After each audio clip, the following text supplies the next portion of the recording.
Good evening student. तो आज हम स्टार्ट करेंगे क्लास 12 फिजिक्स का चैप्टर नंबर 2 का 5th लेक्चर। इसके पहले कल हमने डिस्कस किया था, क्या डिस्कस किया था? Electric potential due to dipole at any points. इसके पहले एक्सियल एंड कोएक्सियल, ठीक है। आज डिस्कस करेंगे इक्विपोटेंशियल सरफेसेस। इक्विपोटेंशियल सरफेस क्या होता है? जैसा कि नाम से समझ में आता है, इक्विपोटेंशियल सरफेस मतलब एक ऐसा सरफेस होगा जिसके हर पॉइंट पे पोटेंशियल सेम होंगे, ठीक है ना।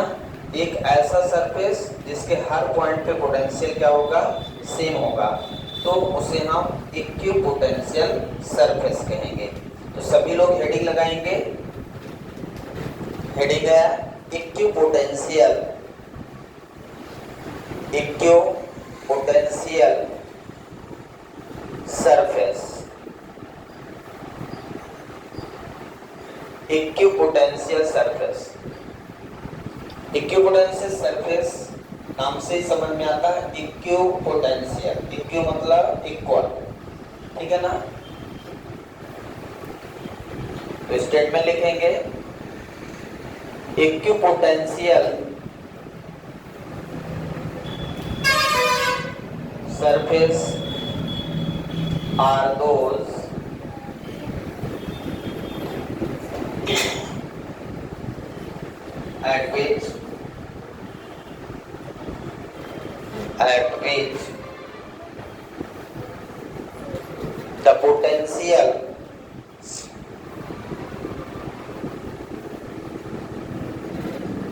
at which the potential at all points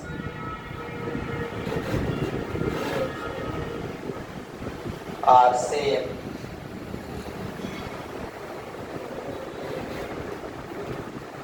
Equipotencial surface are those at which the potential at all points are same, ठीक है।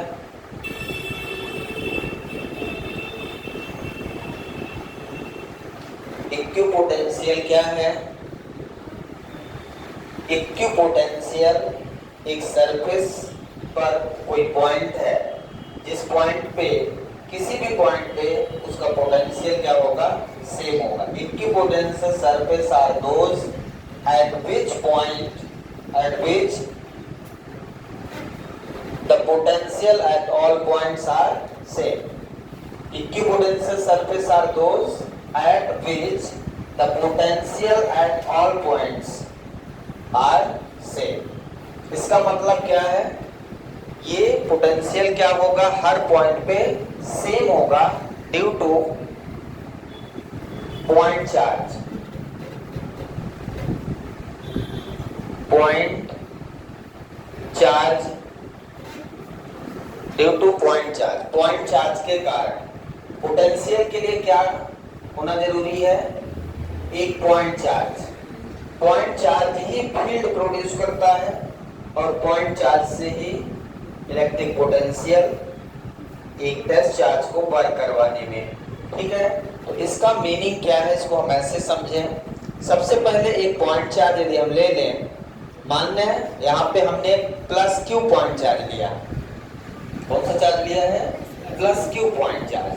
अब potential due to point charge का फार्मूला क्या है?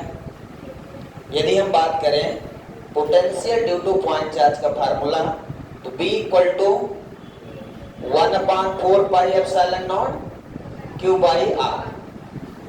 यही फार्मूला है potential due to point charge का formula, ठीक है। सभी को याद है 1/4 pi epsilon naught Q by R। मतलब पोटेंशियल किस किस चीजों पे निर्भर करता है? एक, उसके लिए चार्ज होना जरूरी है, दूसरा उसकी डिस्टेंस जहां पे आप पोटेंशियल फाइंड करना चाहते हो। तो यहाँ पे ये चार्ज है, मान लीजिए इससे दूर कोई डिस्टेंस मैं ले लूं, यहां से इसकी डिस्टेंस कितनी है? R डिस्टेंस, ठीक है।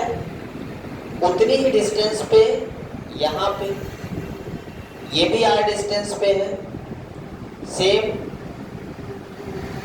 ये डिस्टेंस निश्चित है, आर ही डिस्टेंस है, चारों तरफ आर डिस्टेंस,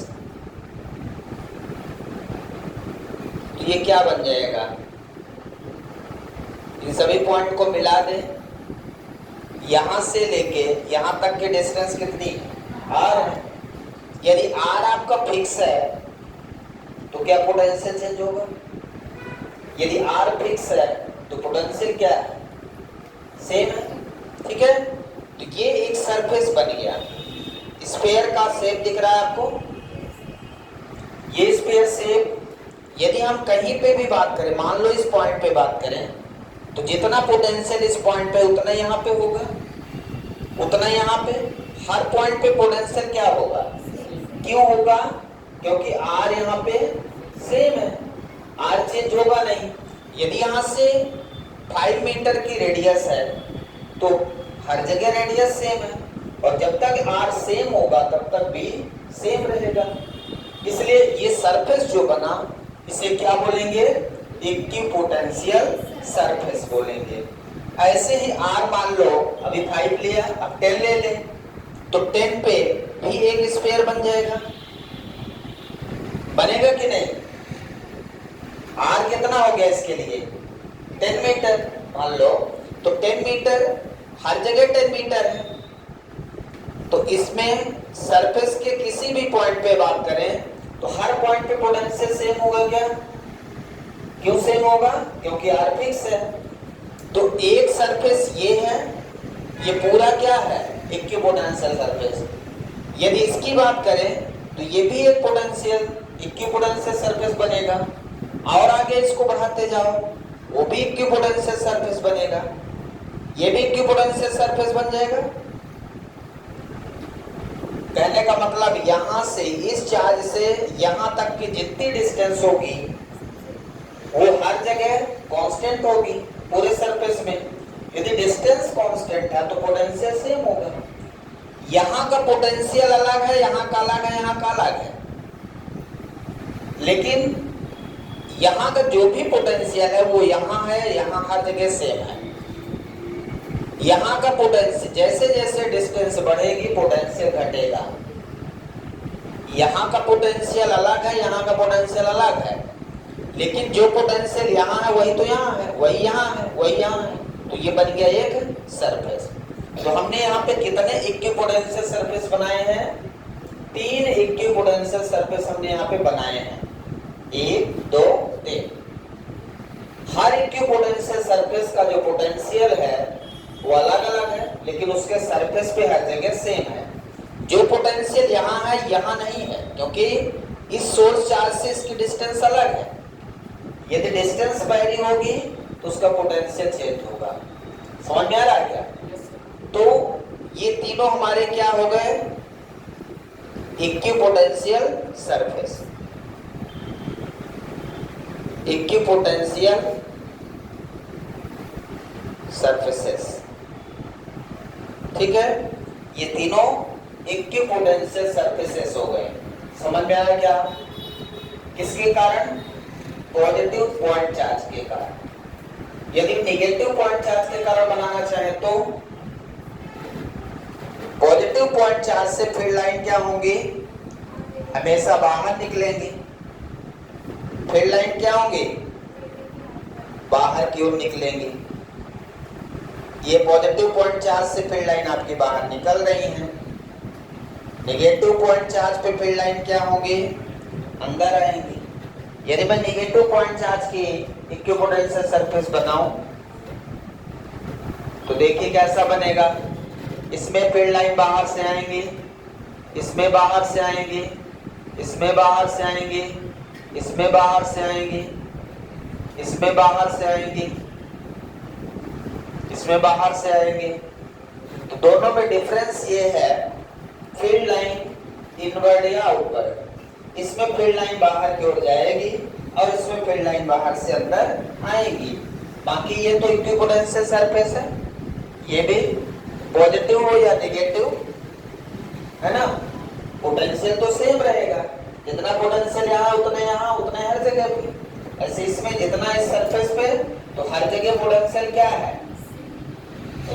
यदि इस सरफेस पे 10 वोल्ट पोटेंशियल है, मान लीजिए इस सरफेस पे कितना पोटेंशियल है? 10 वोल्ट। तो यहां ज्यादा होगा कि कम? इस पॉइंट पे पोटेंशियल ज्यादा होगा कि कम होगा? कम होगा। जैसे जैसे दूर बढ़ोगे पोटेंशियल क्या होगा? कम होगा। तो मान लो यहाँ पे 6 वोल्ट हो गया, और आगे बढ़ोगे और कम हो जाएगा, 4 वोल्ट हो जाएगा। तो जैसे जैसे डिस्टेंस बढ़ेगी पोटेंशियल घटेगा, लेकिन जब किसी पॉइंट की बात करोगे तो उस पॉइंट के हर पॉइंट पे पोटेंशियल क्या होगा? सेम होगा। ये होता है इक्विपोटेंशियल सरफेस। समझ में आया क्या? लिख लीजिए, पूरा बनाइए अच्छे से। तो ये हो गया equipotential surfaces due two plus Q point charge के कारण, ये हो गया माइनस पॉइंट चार्ज के कारण। प्लस क्यू पॉइंट चार्ज से फील्ड लाइंस बाहर निकलेंगी, माइनस क्यू पॉइंट चार्ज के कारण फील्ड लाइंस अंदर आएंगी। तो यदि हम किसी भी पॉइंट पे बात करेंगे तो उस सरफेस के हर पॉइंट पे क्या होगा? पोटेंशियल सेम होगा। किसी भी सरफेस को आप ले लो, इसमें कितने सरफेस हैं? 3 सरफेस हैं, 1 2 3। तीनों सरफेस पे पोटेंशियल अलग अलग होगा, लेकिन हर सरफेस के किसी भी पॉइंट पे, यदि हम फर्स्ट सरफेस के किसी पॉइंट पे बात करें, चाहे यहाँ कहीं भी, तो हर जगह पोटेंशियल इस सरफेस में सेम है। पोटेंशियल सेम का मतलब ये नहीं कि इस जितना पोटेंशियल यहाँ है उतना इस वाले सरफेस में है, ऐसा नहीं होगा। जितना पोटेंशियल इस फर्स्ट सरफेस में है उतना ही पोटेंशियल सेकंड सरफेस में है, ये नहीं है। पोटेंशियल इस सरफेस, ये सरफेस पे हर पॉइंट पे सेम है, ये है इक्विपोटेंशियल सरफेस। तो यहाँ पे हमने 3 इक्विपोटेंशियल सरफेस लिए हैं, तीनों सरफेस पर पोटेंशियल अलग अलग है, लेकिन फर्स्ट सरफेस के किसी भी पॉइंट पे, चाहे यहाँ ले, हर जगह क्या है? पोटेंशियल सेम है। इसीलिए ये सरफेस इक्विपोटेंशियल सरफेस कहलाएगा, ये सरफेस इक्विपोटेंशियल सरफेस कहलाएगा, ये पूरा सरफेस इक्विपोटेंशियल सरफेस कहलाएगा। ऐसे इसमें 3 इक्विपोटेंशियल सरफेस हमने बनाए हैं। अब इनकी प्रॉपर्टी देखते हैं। तो हेडिंग लगाएंगे properties of equipotential surfaces. Properties of equipotential surfaces. Important property है। इक्विपोटेंशियल सरफेस की क्या प्रॉपर्टी होती है? ये इक्विपोटेंशियल सरफेस बोर्ड एग्जाम में आता है हमेशा। तो बोर्ड एग्जाम के हिसाब से ये वेरी मोस्ट इंपॉर्टेंट है। आपको इक्विपोटेंशियल सरफेस क्या है और उसकी प्रॉपर्टी क्या है ये याद होना चाहिए। तो कुछ प्रॉपर्टी तो याद ही होना चाहिए, है ना। तो पहली प्रॉपर्टी ये है इसकी, the potential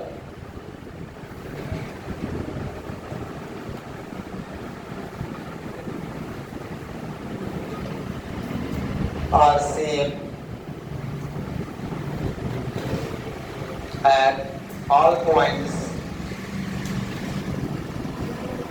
on the equipotential surface. Potential are same at all points on the equipotential surface. Equipotential के सभी पॉइंट पे पोटेंशियल क्या होगा? सेम है। पहला पॉइंट समझ में आया? ये पहली प्रॉपर्टी है। दूसरी प्रॉपर्टी क्या है?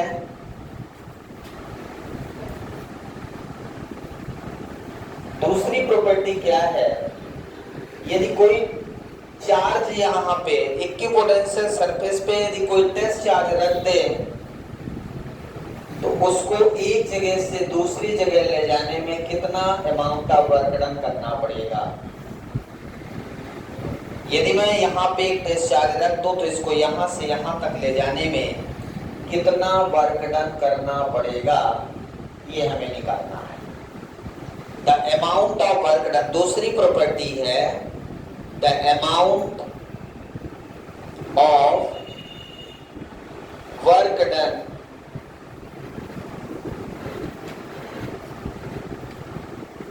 the amount of work done moving a test charge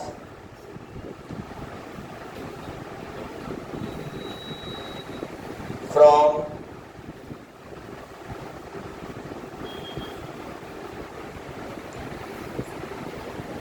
point A to point B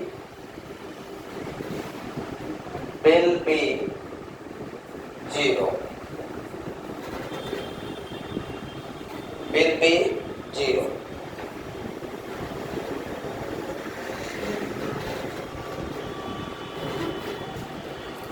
तो एक पॉइंट से दूसरे पॉइंट तक ले जाने में टेस्ट चार्ज को आपको कोई कार्य नहीं करना पड़ेगा यदि वो इक्विपोटेंशियल सरफेस है। इक्विपोटेंशियल सरफेस है वो चार्ज अपने से चला जाएगा। जैसे हवा की डायरेक्शन में चलना हो, कोई चीज रख दे तो अपने से चला जाएगा, लेकिन अपोजिट डायरेक्शन, पानी बह रहा है नदी में और आपको उस पानी की डायरेक्शन में जाना हो तो बस आप पानी में कूद जाइए, बहते चले जाएंगे। लेकिन अपोजिट डायरेक्शन में जाना हो तो उसमें बहुत ताकत लगानी पड़ेगी, इतना अमाउंट ऑफ वर्क डन करना पड़ेगा कि उस पानी के फ्लो होने की अपोजिट डायरेक्शन में हम चल सकें। उसके लिए आपको एनर्जी भी होनी चाहिए शरीर में, बदल लो उतनी एनर्जी नहीं है तो कैसे। तो ये पॉइंट क्या कहता है इसको समझिए। ये प्लस क्यू के कारण मान लो ये पॉइंट ए है और यहाँ पे मैंने पॉइंट बी ले लिया। आप ध्यान से देखें, ये यहाँ पे टेस्ट चार्ज है क्यू नॉट, यहाँ पे ए पे। ए से मुझे इसको बी तक ले जाना है, ए से बी तक ले जाना है। अब ये पूरा इक्विपोटेंशियल सरफेस है तो हमने कहा कि amount of work done moving a test charge from point A to B will be 0। मतलब इसको ए पॉइंट से बी पॉइंट तक ले जाने में कोई कार्य नहीं करना पड़ेगा, अपने से चला जाएगा। क्यों और कैसे, कैसे चला जाएगा? तो यदि हम बात करें पॉइंट ए पे पोटेंशियल तो कितना होगा? बी इक्वल टू यहां से लेके यहां तक की डिस्टेंस यदि आर है तो ये भी आर होगी, है ना। तो इन दोनों पॉइंट पे आप पोटेंशियल निकाल लीजिए। 1/4 पाई एप्सिलॉन नॉट, इसको आर ए ले लेता हूं, Q by R A, electric potential due to point charge. ऐसे बी निकाल लें, बी पॉइंट पे पोटेंशियल कितना लिखेंगे? 1/4 pi epsilon naught Q by R B. ठीक है, इसको आर बी ले लेता हूं। क्लियर है? अब पोटेंशियल डिफरेंस क्या होगा? यहां पे पोटेंशियल डिफरेंस कितना होगा? V A B equal to V A minus V B लिख दें या बी बी माइनस बी। यहाँ पे पोटेंशियल सेम है तो यहाँ पे देखिए हम क्या लिख सकते हैं? 1/4 pi epsilon naught Q by R A minus 1/4 pi epsilon naught Q by R B. R A equal to R B है, आर ए इक्वल टू क्या है? आर बी है। यदि R A equal to R B है तो यहाँ पे रख दो, तो V A B equal to कितना हो जाएगा? कितना हो जाएगा बोलो? R equal to R B हो गया तो V A B equal to ये सेम टर्म मिल जाएगा ना। तो potential difference between two points क्या है? 0 है। ये भी एक प्रॉपर्टी है। और क्या हो सकता है? Amount of work done V A B equal to हमने क्या लिखा था? W A B upon Q naught. यही फार्मूला लिखा है हमारा। पोटेंशियल का फार्मूला क्या है? W V A B equal to work done upon test charge. तो वर्क डन इक्वल टू क्या होगा? यहां से W A B equal to V A B into Q naught. अब बी ए बी क्या है, 0 है, तो डब्ल्यू ए बी कितना मिल जाएगा, क्या मिल जाएगा, 0। मतलब टेस्ट चार्ज को ए से बी तक ले जाने में कोई अमाउंट ऑफ वर्क डन नहीं करना पड़ेगा। ऐसा तब होता है जब पोटेंशियल डिफरेंस बिटवीन 2 पॉइंट्स 0 हो जाए। मतलब पोटेंशियल में डिफरेंस नहीं है, तो पोटेंशियल तो हमेशा हायर पोटेंशियल से लोअर पोटेंशियल की ओर फ्लो होता है, तो यहाँ तो 0 है।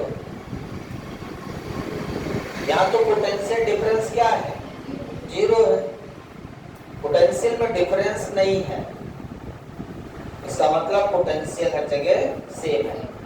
क्लियर है? तो प्रॉपर्टी सेकंड क्या है, the amount of work done moving a test charge, amount of work done moving a test charge from point A to B will be 0। मतलब टेस्ट चार्ज को ए पॉइंट से B point तक ले जाने में कोई कार्य नहीं करना पड़ेगा। The amount of work done moving a test charge from point A to B will be 0 on equipotential surface. इनमें थोड़ा सा जोड़ लीजिए, ऑन इक्विपोटेंशियल सरफेस। ये जो बात हो रही है किस पे हो रही है, इक्विपोटेंशियल सरफेस पे हो रही है बात। तो इक्विपोटेंशियल सरफेस के पॉइंट ए से पॉइंट बी तक ले जाने में कोई कार्य नहीं करना पड़ेगा टेस्ट चार्ज को। ठीक है ना, समझ में आया क्या? The amount of work done moving a test charge from point A to B will be 0 on equipotential surface. Clear है? प्रॉपर्टी समझ में आ गई सबको? इसके बाद तीसरी प्रॉपर्टी है, थर्ड प्रॉपर्टी क्या है, द पोटेंशियल डिफरेंस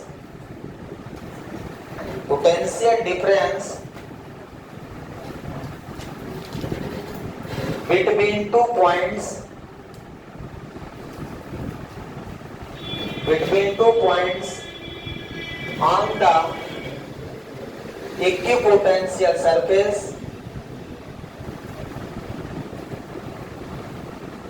कितना लिख दूं, will be 0।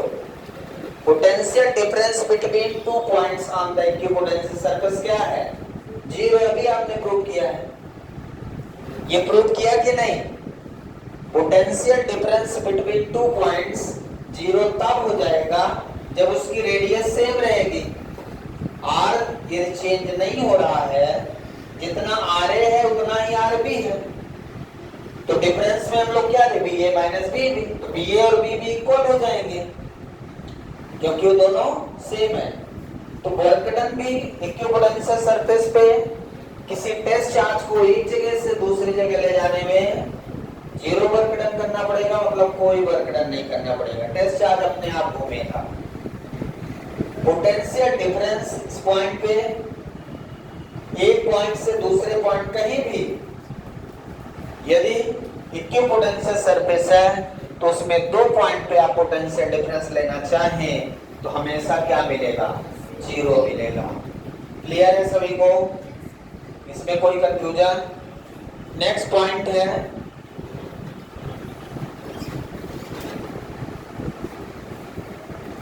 Property number 4, the electric field lines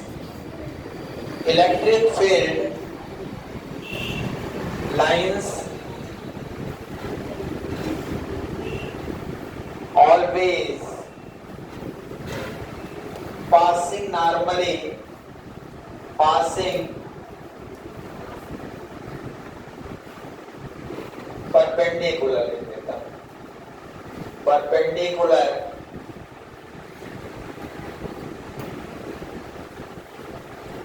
passing perpendicular to the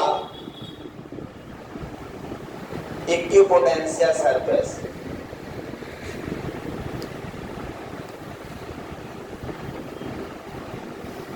electric field lines हमेशा इक्विपोटेंशियल सरफेस से कैसे पास होंगे?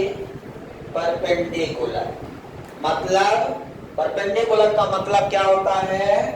90 डिग्री या नॉर्मली बोलते हैं उसको, ठीक है। इसका क्या मतलब भाई? यदि कोई यहाँ पे पॉइंट चार्ज है और ये है इक्विपोटेंशियल सरफेस, अब यहां से जो फील्ड लाइन निकलेगी, ध्यान दीजिए, यदि पॉइंट पॉजिटिव चार्ज है तो यहां से फील्ड लाइन बाहर निकलेगी हमेशा। तो ये क्या है? Equipotential surface. यहां देखिए ये कितना एंगल बना रहा है? 90 डिग्री। ये इक्विपोटेंशियल सरफेस। तो जब फील्ड लाइन निकलेगी, ये यहां से निकलेगी तो यहां पे कितना एंगल बनाएगी? 90 डिग्री। यहां से निकलेगी तो यहां पे कितना एंगल बनाएगी? 90। फील्ड लाइन कहीं से भी इक्विपोटेंशियल सरफेस में यदि निकलती है तो वो क्या करती है? यदि ये सरफेस सही रंग से बने तो 90 डिग्री से ही, मतलब इलेक्ट्रिक फील्ड लाइंस है ये क्या है? Electric field lines. तो इलेक्ट्रिक फील्ड लाइंस हमेशा जब भी इक्विपोटेंशियल सरफेस से निकलेंगी तो कितने एंगल पे निकलेंगे? 90 डिग्री। ये पेपर में कई बार पूछा गया है कि electric field line passing through the equipotential surface which makes a angle 90 degree. कितना एंगल बनाएंगे? 90 डिग्री।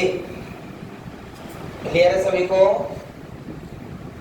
तो इस तरह से इक्विपोटेंशियल सरफेस हमेशा इक्विपोटेंशियल सरफेस पे इलेक्ट्रिक फील्ड लाइंस 90 डिग्री पे गुजरेगी।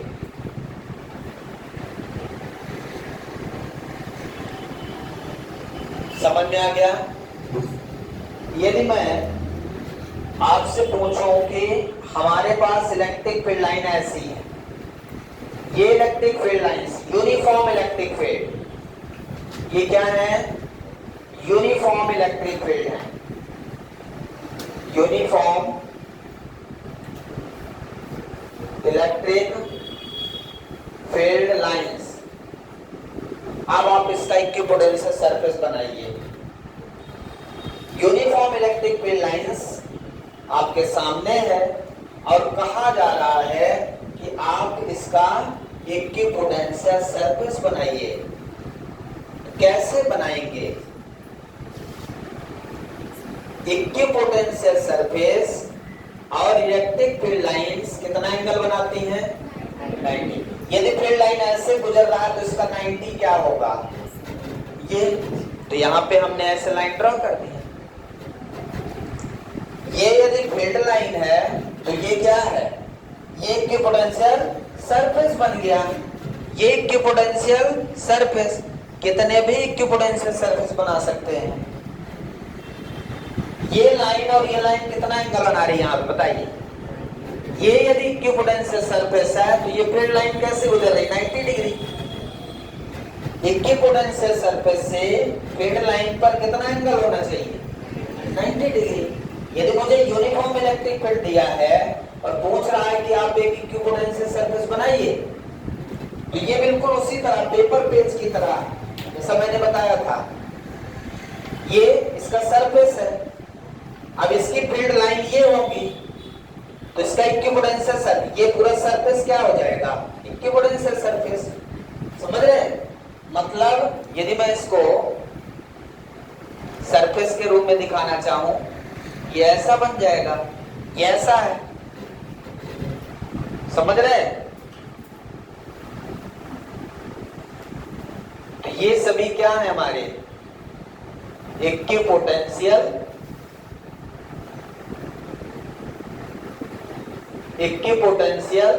सरफेस। हमें इसमें याद क्या रखना है कि जो इलेक्ट्रिक फील्ड लाइंस हैं उनका 90 डिग्री इक्विपोटेंशियल सरफेस होता है। तो यदि मुझे इक्विपोटेंशियल सरफेस पता हो तो उस सरफेस से 90 डिग्री पे इलेक्ट्रिक फील्ड लाइन पास कर दो। दूसरा, यदि इलेक्ट्रिक फील्ड लाइंस पता हो तो उस फील्ड लाइन का परपेंडिकुलर एक सरफेस बना दो, है ना। अब यहाँ पे इलेक्ट्रिक फील्ड लाइंस, ये इलेक्ट्रिक पोटेंशियल सरफेस मैंने बना दिया जैसा आपने इसमें बनाया था। जैसे इसमें पोटेंशियल ज्यादा है, जैसे जैसे आप बढ़ रहे हो वैसे ही पोटेंशियल क्या हो रहा है, घट रहा है। यहाँ पे पोटेंशियल ज्यादा है इस सरफेस पे, इस सरफेस की पोटेंशियल कम, और आगे सरफेस बनाएंगे उससे और कम। जैसे जैसे डिस्टेंस बढ़ेगी पॉइंट चार्ज से वैसे वैसे पोटेंशियल क्या होगा, इसमें कहां घटेगा और बढ़ेगा। इसमें पोटेंशियल, ये सरफेस 1 है, ये सरफेस 2 है, ये सरफेस 3 है, तो किसमें सबसे ज्यादा पोटेंशियल है? पोटेंशियल 1 में सबसे ज्यादा है कि 2 में कि 3 में? हाँ, इसके हर पॉइंट पे पोटेंशियल सेम है, ये तो फिक्स है, पोटेंशियल पे, लेकिन जो पोटेंशियल यहाँ है वो यहाँ थोड़ी है, तो डिस्टेंस चेंज हो चुकी है। जैसे यहाँ देखिए, जब आप इस चार्ज से दूर जाएंगे, मतलब यदि पॉजिटिव चार्ज है तो along the direction of electric field potential क्या हो रहा है, along the direction of electric field potential क्या हो रहा है, घट रहा है। इलेक्ट्रिक फील्ड की डायरेक्शन में जब आप बढ़ रहे हो, जो आपका इक्विपोटेंशियल सरफेस है वो इलेक्ट्रिक फील्ड की डायरेक्शन में मूव करने पर उसका पोटेंशियल घटता है। समझ में आ रहा है क्या? तो जब आप, ये फील्ड की डायरेक्शन क्या है इसमें, ये, तो जब आप फील्ड की डायरेक्शन में जाओगे तो पोटेंशियल क्या हो रहा है, घट रहा है। तो सबसे ज्यादा पोटेंशियल 1 सरफेस पे होगा, फिर उसके बाद इस पे कम होगा, इस पे कम होगा। मान लीजिए ये B1 पोटेंशियल है सरफेस 1 में, B2 एंड B3, तो हम यदि इनका ऑर्डर देखें तो B1 greater than B2 greater than B3। 1 surface का जो पोटेंशियल है वो 2 सरफेस से ज्यादा होगा। Electric potential decreases when equipotential surface moving toward the direction of electric field। अगला पॉइंट लिख दें, प्रॉपर्टी, अगली प्रॉपर्टी यही लिख लेते हैं, द इक्विपोटेंशियल, सर क्या बोला, the electric potential, 5th number की प्रॉपर्टी है, the electric potential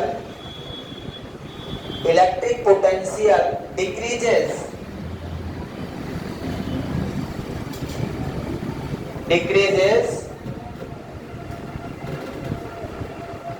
when equipotential surface moving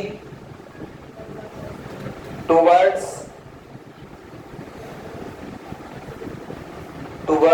the direction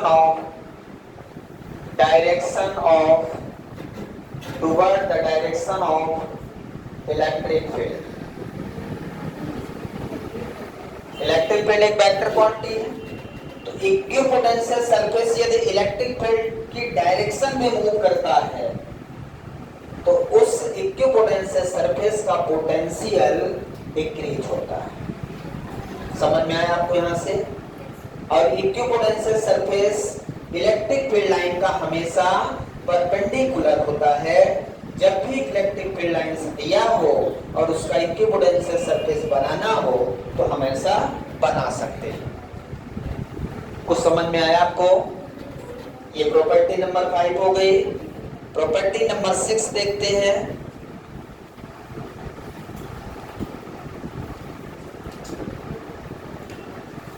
property number 6 ये है,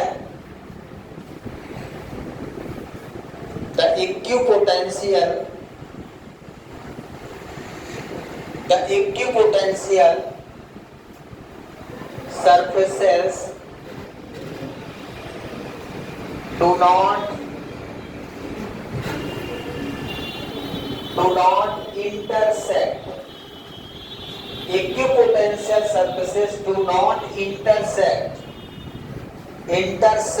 to each other हमने property of electric field lines लिखा था। Electric field lines never be intersect to each other. Reason वही है, equipotential surfaces do not intersect to each other. कोई पूछे क्यों? क्यों ऐसा हो सकता है? यदि मैं किसी दो सरफेस को इक्विपोटेंशियल सरफेस को इंटरसेक्ट करवाऊं तो किसी एक पॉइंट पे इलेक्ट्रिक फील्ड की दो डायरेक्शन हो जाएगी। बात समझ रहे हैं? किसी एक पॉइंट पे इलेक्ट्रिक फील्ड की क्या हो जाएगी? दो डायरेक्शन हो जाएंगे, जो पॉसिबल नहीं है। रीजन वही है, electric field lines do not intersect to each other because at the intersection point there are two direction of electric field lines which is practically not possible. Same answer यहाँ पे है, equipotential surfaces do not intersect to each other because at the intersection point, because at the intersection point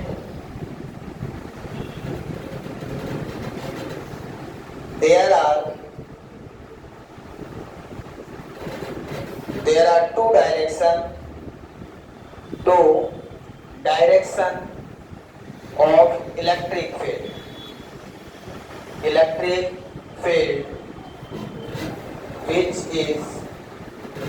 which is practically not possible। रीजन वही है जो कि practically possible नहीं है। समझ में आया क्या? एक ही पॉइंट पे फील्ड लाइन की दो डायरेक्शन कैसे संभव है? कैसे संभव है? ऐसा संभव नहीं हो सकता। तो इसका मतलब यह है कि इक्विपोटेंशियल सरफेस कभी इंटरसेक्ट नहीं करेंगे, वो हमेशा स्फेरिकल शेप बनाएंगे, हमेशा। ऐसा नहीं होगा कि कहीं ऐसा स्फीयर कट कर जाए, ऐसा नहीं होगा। समझ में आया क्या? तो ये हो गए पॉइंट नंबर 6। क्लियर है सभी को? यहां तक कोई डाउट है? अगला पॉइंट है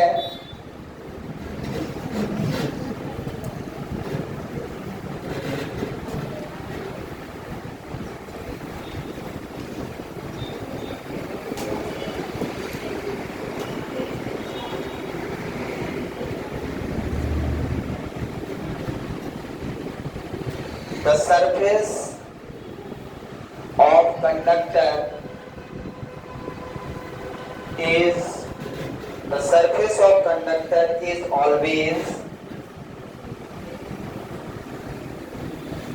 equipotential surface।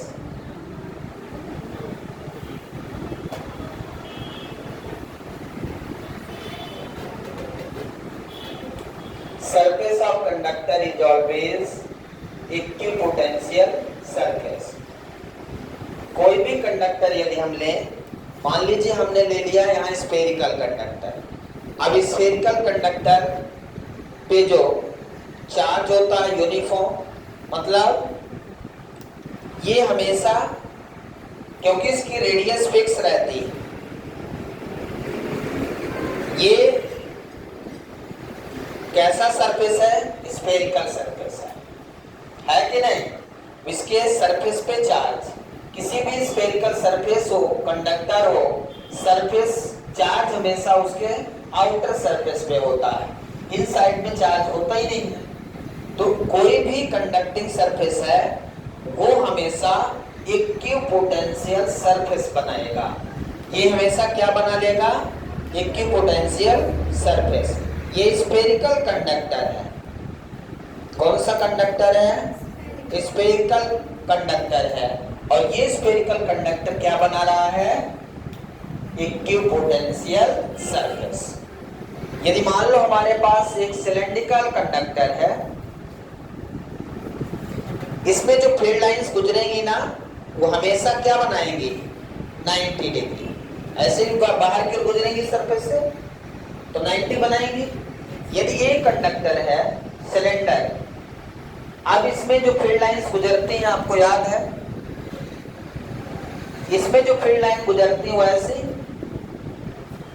ऐसे गुजरती है कि नहीं सिलेंड्रिकल। तो ये फील्ड लाइन है, तो इनका ये सरफेस है, ये सरफेस और ये फील्ड लाइन, ये सरफेस ये फील्ड लाइन। तो यहाँ पे ये कितना बनाएगा एंगल 90 डिग्री, दोनों साइड बना सकता है, समझ रहे। सरफेस से 90 डिग्री बनाएगा, मतलब कोई भी कंडक्टर होगा तो चार्ज होगा, और चार्ज होगा तो उसमें सरफेस बनेगा, फील्ड बनेगी। तो surface of conductor is always equipotential surface. तो ये हमेशा क्या बनाएंगे, एक इक्विपोटेंशियल सरफेस बनाएंगे। अब यदि हम बात करें, यदि ये स्मॉल आर रेडियस है तो जितना पोटेंशियल यहाँ समझिएगा, यदि इस पॉइंट पे पोटेंशियल मैं लिखता हूँ 1/4πε0 Q बाई R, तो जितना यहाँ है उतना यहाँ हो, उतना यहाँ। हर जगह पोटेंशियल सेम होगा कि नहीं, क्योंकि इसकी R तो चेंज हो नहीं रही है। तो ये पूरा ये क्या बन जाएगा, इक्विपोटेंशियल सरफेस। तो इक्विपोटेंशियल सरफेस ऐसा, फील्ड 90 डिग्री। तो पोटेंशियल और इक्विपोटेंशियल सरफेस और इलेक्ट्रिक फील्ड लाइन के बीच कितना एंगल बन रहा, 90 डिग्री बन रहा है।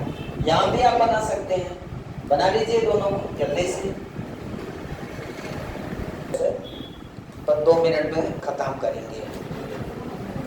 अब यदि आपको 2 पॉइंट चार्ज दे दिया जाए, फील्ड लाइंस मान लीजिए +Q और -Q, 2 पॉइंट चार्ज दे दिया जाए और आपसे बोले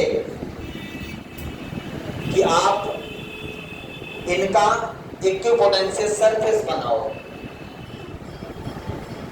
तो पहले इलेक्ट्रिक फील्ड लाइंस बना लें।